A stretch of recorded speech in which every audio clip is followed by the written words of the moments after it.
Avant de commencer, la discrétion du spectateur est vivement recommandée. Ce qui suit n'a pour but que l'éducation et le divertissement. Il s'agit de la retranscription mot pour mot du témoignage rendu devant un tribunal fédéral lors du procès de Sean Diddy Combs, tel que rapporté par Inner City Press. Aucune caméra n'était admise dans la salle, aucun direct, aucun photographe n'immortalisait la scène. Pourtant, ce qui s'est dit derrière ces portes lourdement gardées a provoqué une onde de choc dans tout Hollywood. Jamie Foxx, l'un des artistes les plus respectés et polyvalents de notre époque, venait de prendre la barre. Et, selon les témoins, il ne jouait pas la comédie. Ses mains tremblaient, sa voix se brisait. Puis, sans prévenir, il s'est effondré, sanglotant et hurlant devant le jury en racontant ce qu'il avait vu, une nuit fatidique, dans le manoir de Diddy.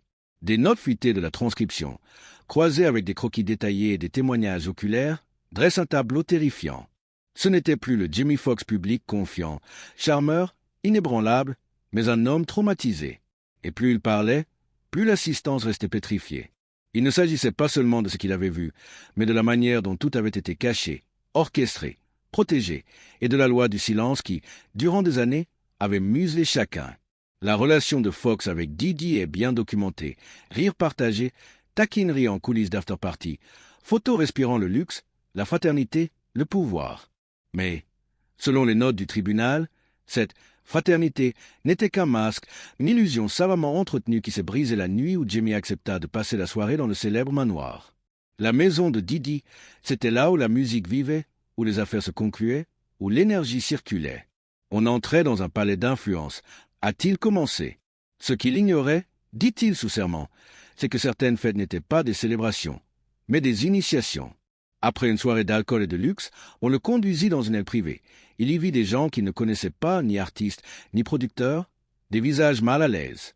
La lumière baissa, les rires s'éteignirent, les invités se dispersèrent dans des pièces secrètes. Un aide l'escorta vers une salle de projection insonorisée où une vidéo était déjà prête. On m'a dit, c'est ici qu'on crée des liens. Ce qu'il vit ensuite le marqua à vie. Il ne savait pas si c'était réel ou mis en scène. Il savait seulement ce qu'il ressentait. L'estomac retourné, le besoin de fuir, mais les portes étaient verrouillées. Ils m'ont dit, tout le monde qui compte est passé par là. Le récit glaça l'assemblée. Le juge ordonna une pause de 5 minutes pour lui permettre de reprendre ses esprits. À son retour, Foxx expliqua qu'en tentant de partir, on lui avait tendu un verre soi-disant pour le calmer. Il refusa. Il se souvint du regard froid de Diddy, comme s'il savait ce que Jimmy avait vu, et s'en moquait. Le traumatisme, pourtant, n'était rien face aux conséquences. Appel de rappel à la discrétion. Proposition d'un chèque à 7 chiffres assorti d'un accord de non-divulgation. Il refusa et c'est là que commença, dit-il, le gel de sa carrière.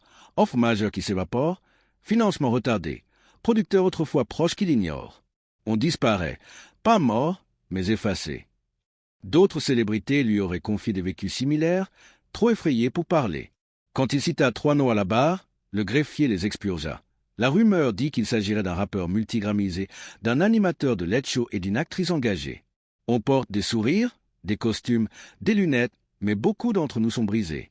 Certaines choses ne s'oublient pas.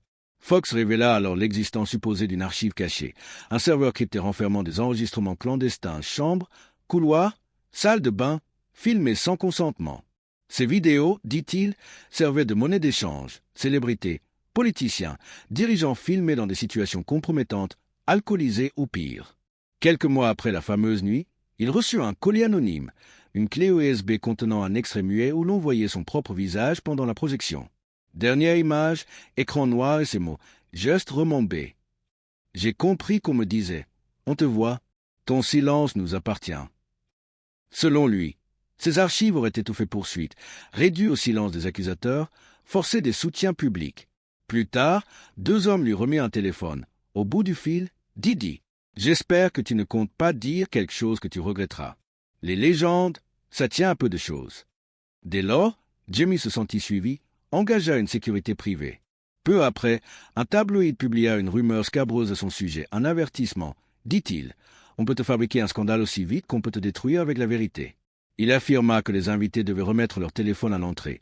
Ils auraient été clonés, leurs données archivées. Des NDA particulièrement agressifs empêchaient toute parole négative. Je n'ai pas été blacklisté pour avoir mal agi. Je l'ai été parce que je n'ai pas joué le jeu.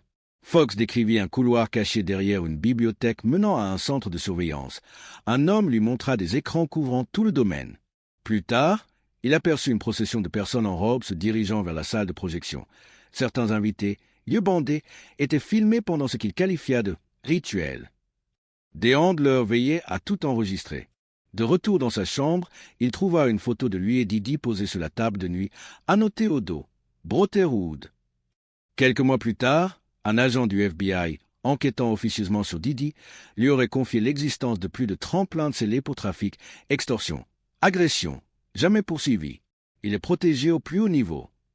L'agent aurait mentionné des documents liant un ancien président des États-Unis à une de ses soirées. Jamie comprit qu'en parler, c'était affronter la machine entière. Fox raconta enfin la nuit du blackout. À 2 heures du matin, l'électricité fut coupée. Une voix ordonna « Pas de téléphone, pas de caméra, retournez dans vos chambres. » Curieux, Jamie regarda par une porte entr'ouverte. Il vit des silhouettes, un homme maîtrisé, une femme prenant des notes, puis refermant la porte d'un sourire calme. Plus tard, il se perdit près d'un escalier interdit menant à l'étage supérieur. On lui demanda s'il était perdu. Il aperçut un rideau sombre derrière lequel clignotait une faible lumière blanche. Là-haut, on obtient quelque chose quand on abandonne quelque chose. J'avais peur, admis-il. Peur pour sa vie, sa famille, ceux qu'il aimait. Il fait disparaître les gens, pas forcément physiquement, mais professionnellement, socialement. Il cita plusieurs personnes ayant tenté de dénoncer Didi. Tout aurait subi procès, mis à l'écart, licenciement soudain. Rester silencieux, c'était être complice. Je ne pouvais plus. Sa conclusion fit vibrer la salle. Tout le monde croit qu'Hollywood est bâti sur des rêves. La vérité, c'est qu'il est bâti sur le juge ordonna une Cet nouvelle homme en a suspension. collectionné plus que Et quand quiconque. Jamie regagna sa J'espère place, qu'en révélant même le mien, certains jurés je briserai essuyaient les le larmes. sortilège qu'il a Le jeté sur silence nous. qui Qui suivit n'était pas seulement celui du tribunal. C'était celui d'un monde de célébrités que l'on venait d'ébranler, jusqu'à ce qu'il n'y ait plus aucun endroit où cacher la vérité.